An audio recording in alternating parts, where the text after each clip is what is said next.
J'ai eu un directeur de programme dans un de vos confrères, que je ne citerai pas pour faire de la peine, qui m'a dit, en sortant de son bureau, parce que j'étais là pour faire de la promo, quel bel album. Quel bel album. Évidemment, je ne peux pas le passer, mais c'est beau.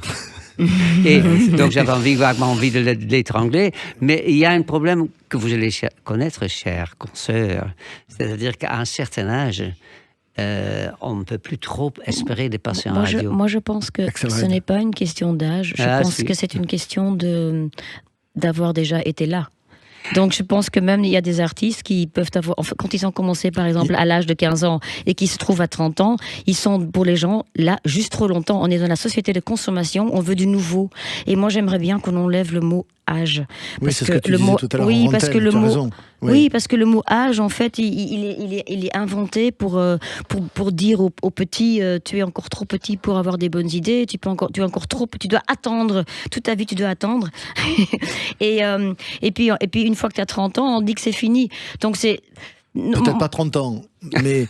je suis désolée, à 30 ans déjà, on va dire, dans certains métiers, je pense que l'âge est déjà passé pour vous lancer, non, et c'est pour ça que je révolte et je suis pas d'accord. Non, mais là-dessus, non, et puis Sheila l'a dit à ce même micro et à d'autres micros, à partir de 40 ans, une femme chanteuse, elle a quand même un regard du métier qui change sur elle, ça c'est clair.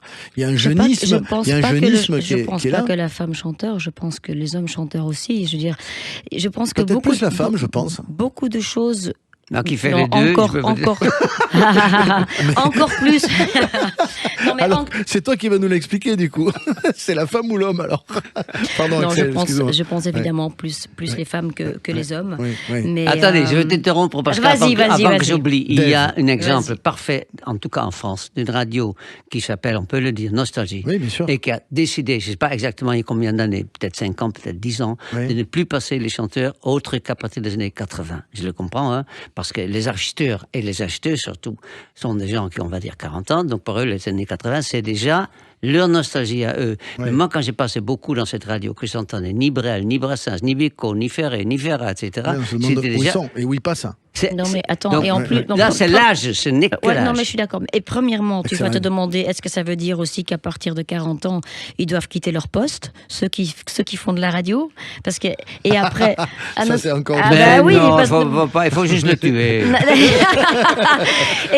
et après, effectivement, tu trouves des gens, en fait, tu trouves toute une génération de gens qui connaissent pas leur racine. Mais attends, moi j'étais à un spectacle. Juste avant la pause. Attends, je te raconte ça. J'étais à un spectacle. Il y a Georges Moustaki qui est venu. Georges Moustaki qui est venu me dire bonjour. Et à côté, il y avait 2 acteurs que je ne citerai pas. Et un dit l'autre, mais c'est qui ça? Et le mec, t'as pas reconnu, mais c'est Gérard Moustaki. Gérard Moustaki.